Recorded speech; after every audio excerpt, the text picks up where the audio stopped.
الحمد لله وكفى وسلام على عباده الذين اصطفى أما بعد فأعوذ بالله من الشيطان الرجيم بسم الله الرحمن الرحيم وذروا ظاهر الإثم وباطنه. اللہ رب العزت ارشاد فرماتے ہیں ظاہری باطنی دونوں طرح کے گناہ چھوڑ دو. اب ہم لوگ اپنے اندر غور کریں کہ ہم لوگ کتنا گناہ سے بچنے کی چھوڑنے کی فکر کرتے ہیں. خانقاہوں میں اللہ والوں کے یہاں جو جایا جاتا ہے وہ اسی نسبت سے جایا جاتا ہے. چونکہ اللہ والے باہمت ہوتے ہیں، وہ اپنے بڑوں کی صحبت بابرکت کی وجہ سے گناہ سے بچنے کا ڈھنگ سیکھے ہوتے ہیں. ان کے پاس جانے سے ہمت بڑھتی، حوصلہ آدمی پاتا، اس لیے گناہوں سے بچنا آسان ہو جاتا. اس لیے کہ اللہ والے دعا کرتے ہیں نفس و شیطان دونوں نے مل کے ہائے کیا ہے مجھ کو تباہ. اے میرے مولا اے میرے داتا چاہتا ہوں میں تیری پناہ. اس لیے ہر دم اللہ کی پناہ ڈھونڈنی چاہیے، اللہ پاک سے مانگنا چاہیے. تو اللہ پاک جس پر مہربان ہوتے ہیں اس کو اس طرح کے لوگوں کی محبت ڈال دیتے ہیں، وہ پھر خانقاہوں میں اللہ والوں کے یہاں جایا آیا کرتا ہے، پھر ہمت پاتا ہے. ایک دن آتا ہے وہ بھی اللہ والا بن جاتا ہے. سن لے دوست جب ایام بھلے آتے ہیں، گھات ملنے کی وہ خود آپ ہی بتلاتے ہیں. جب کسی انسان کا بھلا دن آتا ہے تو اچھے اچھے لوگ اسے ملتے ہیں، اچھی اچھی باتیں بتاتے ہیں، پھر وہ بھی اچھائی کی طرف چل پڑتا ہے. اور جب کسی کے بربادی کا دن آتا ہے اسے برے ساتھی مل جاتے ہیں، اسے برائیوں میں دھکیل لے جاتے ہیں. ہم سے اکثر لوگ کہتے ہیں کہ ہم آپ کی زبان سے بھی، پیر ذوالفقار صاحب دامت برکاتہم کی زبان سے، آپ کے شیخ کی زبان سے اور دیگر مشائخ نقش بند سے ہم یہ سنتے ہیں حضرت خواجہ فضل علی قریشی، حضرت خواجہ فضل علی قریشی، حضرت خواجہ فضل علی قریشی. آخر آپ انہی کی بات زیادہ کیوں کرتے ہیں؟ تو بھائی سیدھا جواب ہے، آپ اپنے محسن کا تذکرہ نہیں کرتے، ان کا ذکر نہیں کرتے. جبکہ آپ دیکھیے ہماری ویڈیوز اٹھائیے، دیکھیے ماشاء اللہ آپ صلی اللہ علیہ وسلم کا تذکرہ، صحابہ کا. اب کہیں کہیں کیوں یہ ہماری خانقاہ کے بانی ہیں اور ان سے فیض ابھی جلدی میں پہنچا ہے، اس لیے ان کی کچھ باتیں جو ہم لوگوں کو فائدہ دیتی ہیں وہ آپ تک پہنچاتے ہیں تاکہ آپ بھی اس سے استفادہ کر لیں. اب جیسے ایک بات آ گئی حضرت کی گناہ کے سلسلے میں، گناہ وبال ہے، معصیت وبال ہے، اس میں شبہ نہیں. چونکہ ہر گناہ اللہ کی غداری ہے، اور غدار کی سزا کتنی بھیانک ہونی چاہیے آپ خود فیصلہ لے لیں. حضرت کی دیکھیے نصیحت گناہ کے سلسلے میں کتنی پیاری ہے، کتنی پیاری. اور یہ بھی حضرت نصیحت فرما رہے ہیں کہ اس وقت ہماری جہالت، ہم جیسے پڑھے لکھوں کی جہالت دیکھیے وہ کیا ہے. پڑھ لکھ کر بھی اتنی بڑی نادانی، اتنی بڑی حماقت میں کیوں لگے ہیں؟ جب اللہ والوں کے پاس جائیں گے نہیں، اپنی طبیعت میں سلامتی نہیں پیدا کریں گے تو ظاہر سی بات ہے ہر ایک سے لڑتے پھریں گے. حضرت گناہ کے سلسلے میں کیا فرماتے ہیں؟ گناہوں سے ایسا ہی بچنا چاہیے جیسا کہ آدمی سانپ اور بچھو سے بچا کرتا ہے۔ سبحان اللہ۔ اب یہ نصیحت آپ حضرات بھی سن رہے ہیں، کیا اس کو بھول پائیں گے گناہ کے سلسلے میں؟ اللہ والوں کی زبان سے اللہ پاک ایسے نورانی کلمات نکلوا دیتے ہیں جو دلوں میں راہ بنا کے یہ پیوست ہو جاتا ہے یہ جملے، اور پھر ہمیں آپ کو مدد دیتے ہیں یہ جملے۔ گناہ سے ایسا ہی بچو، کیسے؟ جیسے سانپ اور بچھو سے بچتے ہو۔ اب آگے کیا فرما رہے ہیں؟ کہتے ہیں کہ دیکھو، اگر ایک بچہ بھی سانپ کے ہونے یا کسی سوراخ میں گھس جانے کی خبر دے تو سب اس پر یقین کر لیتے ہیں۔ کیوں بھائی؟ سب یقین کرتے ہیں، مگر انبیاء علیہ السلام اور علماء گناہ سے آگاہ کریں تو یقین نہیں کرتے اور اس کو شک کی نظر سے دیکھتے ہیں۔ آج کل تو گناہ ایسے عام ہو گئے ہیں کہ کوئی نیک کام بھی گناہوں سے خالی نہیں، اس میں بھی ریا، عجب، دکھاوا، کھلا ہے، دماغ ہے۔ اللہ حفاظت فرمائے۔ اب یہ حرکتیں ہماری جب بڑھیں گی تو حقیقت یہ ہے جہالت بڑھے گی، اور جہالت اتنا بھیانک اور خطرناک مرض ہے، حضرت خود فرما رہے ہیں۔ آگے ایک حکایت لکھتے ہیں کہ دو جاہل تھے، دو جاہل، ایک ندی کے اس پار اور ایک اس پار، ایک دوسرے کنارے پر ہے۔ تو دوسرا کھڑا ہو کے جاہل کہہ رہا ہے اس سے، دوسرے کو، خدا اور رسول صلی اللہ علیہ وسلم کی قسم دے کر کہہ رہا ہے، اس کی بھینسوں کا حال پوچھ رہا ہے، مگر وہ نہیں بتا رہا، اپنے بھینسوں کا حال نہیں بتا رہا۔ پھر جب اس نے اس کی بھوری ایک بھینس تھی، بھوری بھینس تھی، جب اس کی قسم دی تب وہ کہہ رہا، خیر اب تم نے ہماری اس بھینس کی قسم دے دی ہے، اب تو بتانا ہی پڑے گا، بتائیے۔ وہ جاہل اللہ اور رسول کی نسبت پر جب وہ پوچھ رہا تھا تب نہیں زبان کھول رہا، اب بھوری بھینس کی اتنی حیثیت، اتنی اہمیت۔ حضرت یہ بتانا چاہ رہے ہیں، دیکھو اس کی جہالت، اللہ اور رسول کی اس کی نگاہ میں کیا قدر ہے اور بھینس کی کیا ہے۔ پھر فرماتے ہیں ایک شخص قرآن پر ہے، اس کی جہالت اب بیان کر رہے، دوسرے ایک شخص قرآن پر ہاتھ رکھتا ہے مگر بیٹے کے سر پر ہاتھ نہیں رکھتا، اور آج کل میرے یہاں بھی بہت سے ایسے معاملات آئے، مسلمان اپنے لڑکے کی ہم قسم کھاتے ہیں۔ حقیقت یہ ہے کہ یہ بہت ساری چیزیں ہم نے ہندوؤں سے لی، ہمارا مزاج اس لیے بہت سارا ہندوؤں جیسا مل جل رہا ہے۔ یہ سب جہالت کی وجہ سے خرابیاں آتی ہیں، علم نہ ہونے کی وجہ سے۔ اور اگر علم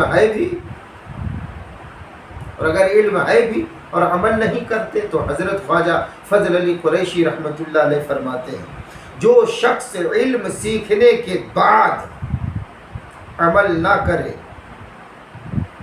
وہ بھی جاہل ہے۔ روٹی پیٹ پر باندھنے سے بھوک نہیں جاتی، پانی کا گھڑا سر پر رکھنے سے پیاس نہیں بجھتی، اسی طرح پڑھنے سے مقصود عمل ہے، عمل اگر عمل نہ کیا تو جاہل ہی رہا۔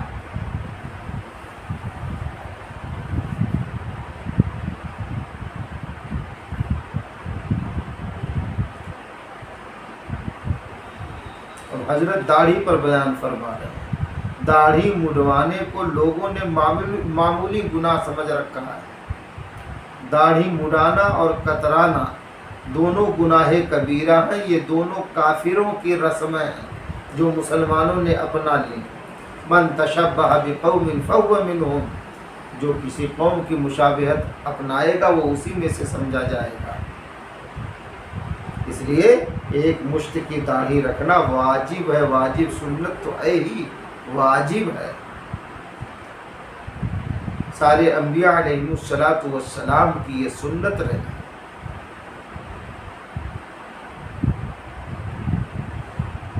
ایک اللہ والے اسی لیے کہتے ہیں تیرے محبوب کی یا رب شباہت لے کے آیا ہوں، حقیقت اس کو تو کر دے صورت لے کے آیا ہوں. حقیقت کب مانگیں گے، کیسے مانگیں گے جب صورت ہی نہیں بنایا ہے؟ صورت اپنا لے، حقیقت مانگنی شروع کر دے. انشاءاللہ اللہ پاک ہمیں آپ کو حقیقت ایمان نصیب فرما دیں گے. حضرت فرماتے ہیں کہ گناہ مفلسی لاتا، اللہ کی غداری، اللہ کی نافرمانی مفلسی لاتی ہے، غربت لاتی ہے، تنگی لاتی ہے، مصیبت لاتی ہے. اس لیے ہمیں آپ کو فوراً گناہ چھوڑ دینا چاہیے، فوراً توبہ طائب ہو جانا چاہیے.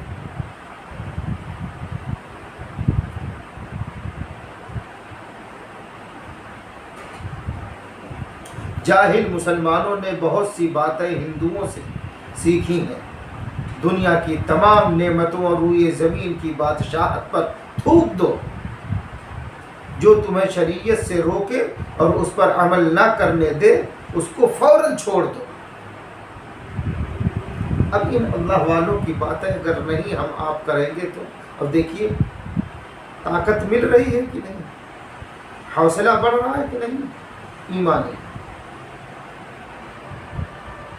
شریعت کو مضبوط پکڑو، حضرت کہہ رہے شریعت کو مضبوط پکڑو، شیطان کے فندے میں نہ آؤ.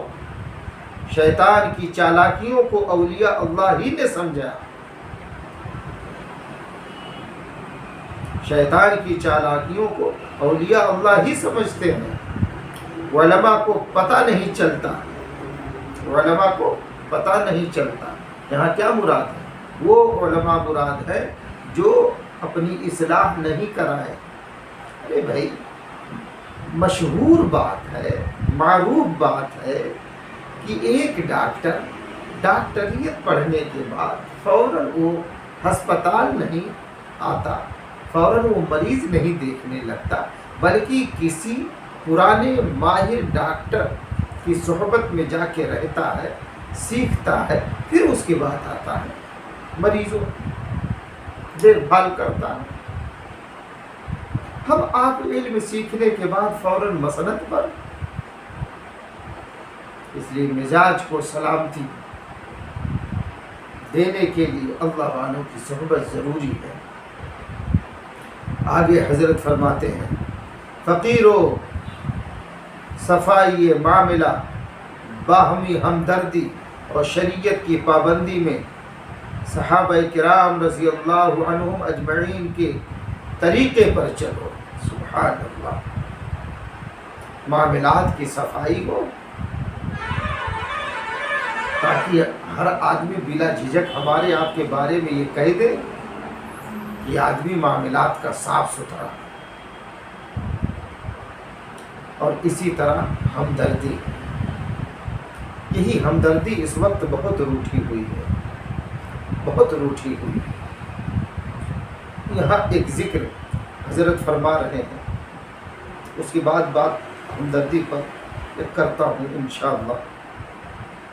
ایک مرتبہ رسول اللہ صلی اللہ علیہ وسلم کی خدمت میں حضرت ابو بکر صدیق رضی اللہ عنہ حاضر ہوئے اور عرض کیا یا رسول اللہ صلی اللہ علیہ وسلم، میرا بھائی عمر مجھ سے ناراض ہو گیا ہے. دوسرے کی فکر تھی. دیکھیے معاملات دیکھیے، میرا قصور ہے، ان سے میری خطا معاف کرا دیجئے. پھر حضرت عمر رضی اللہ عنہ حاضر ہوئے، انہوں نے عرض کیا اے میرے آقا، میرا قصور تھا مجھ سے میرے بھائی ابو بکر کو راضی کرا دیجئے۔ دونوں طرف ہے آگ برابر لگی ہوئی، یہاں تو ہمارے ہاں ایٹھن ہے، چلو جانے دو، ان کے جیسے بہت ملیں گے۔ وہ بھی آ کے کہہ رہے ہیں میرا قصور ہے، میرے بھائی عمر کو راضی کرا دیجیے۔ حضرت عمر رضی اللہ عنہ کہہ رہے ہیں آقا میرا قصور میرے بھائی کو راضی کرا دیجیے۔ سبحان اللہ، ہر ایک اپنے آپ کو خطاوار سمجھ کر معافی کا طلبگار ہے۔ تم ہر ایک بات میں اپنی غرض کو مقدم رکھتے ہو، جب شریعت کی پابندی میں دنیا کا نقصان دیکھتے ہو تو کہتے ہو کہ یہ شریعت منظور نہیں۔ آج کل ہمارا بھی یہی حال ہے۔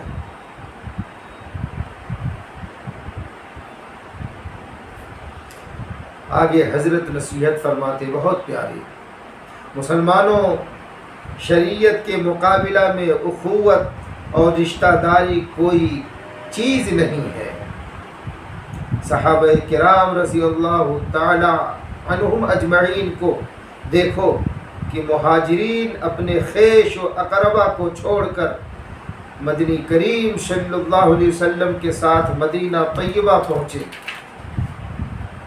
اور انصار نے اپنی ضرورتوں کو پیچھے ڈال کر ان نوارد مہمانوں کی خاطر مدارات میں کسی قسم کی کمی نہ کی۔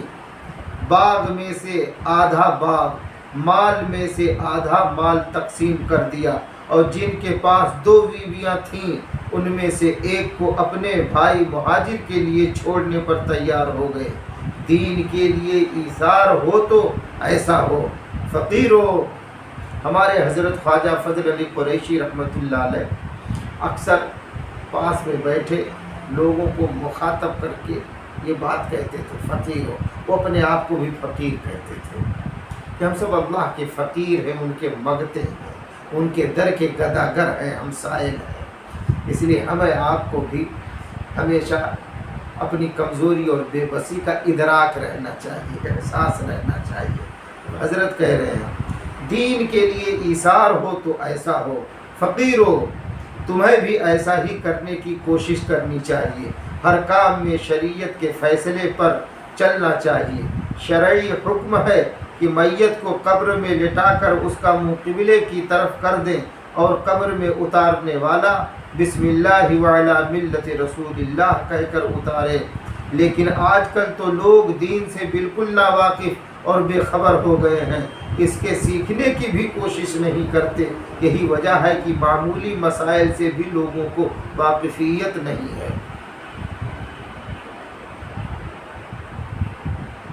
اب حضرت اپنے حالات واقعات آگے کے بیان فرماتے ہیں۔ اب آپ بتائیے، فیصلہ لیجئے، یہ جو ہم نے حضرت خواجہ فضل علی قریشی رحمۃ اللہ علیہ کی گویا تقریر کر دی، ان کے بیانات ہم نے رکھ دیے، یہ ہمارے لیے بھی، آپ کے لیے بھی، اور ہمارے آنے والے اور رہنے والے جڑنے والے تمام متعلقین کے لیے یہ مشعل راہ ہے، مشعل راہ۔ اس میں کوئی ایسی بات نہیں جو قابل گرفت ہو۔ انشاءاللہ بار بار یہ کلپ سنیں اور اپنے اندر پھر دیکھیں گے، حوصلہ اور جذبہ پیدا ہوگا۔ کیسا جذبہ پیدا ہوگا؟ ہمدردی کا، اخوت کا، بھائی چارگی کا، ایثار کا، قربانی دینے کا، محبت ایک دوسرے سے کرنے کا۔ انشاءاللہ ہمارے اندر جذبہ پیدا ہوگا۔ دعا فرمائیے اللہ پاک کہنے سننے سے زیادہ ہم سب کو عمل کی توفیق دے، ہمارے ظاہر باطن تمام گناہ چھوٹ جائے، اور اللہ پاک کا ہمارے اندر خوف آ جائے، اور ہم آپ دن رات اللہ اللہ کرنے والے بن جائیں۔ اس لیے ایک اللہ والے عہد کرتے ہیں، ہم آپ بھی تنہائی میں بیٹھ کے عہد کریں گے۔ عہد کیا کریں گے؟ رہا میں دن رات غفلتوں میں، رہا میں دن رات غفلتوں میں، عبث یوں ہی زندگی گزاری، کیا نہ کچھ کام آخرت کا، کٹی گناہوں میں عمر ساری۔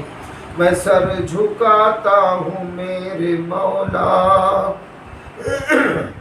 میں سر جھکاتا ہوں میرے مولا، میں توبہ کرتا ہوں میرے باری، ہر دم کروں گا اے میرے باری، اللہ اللہ اللہ اللہ اللہ اللہ اللہ اللہ اللہ اللہ اللہ اللہ۔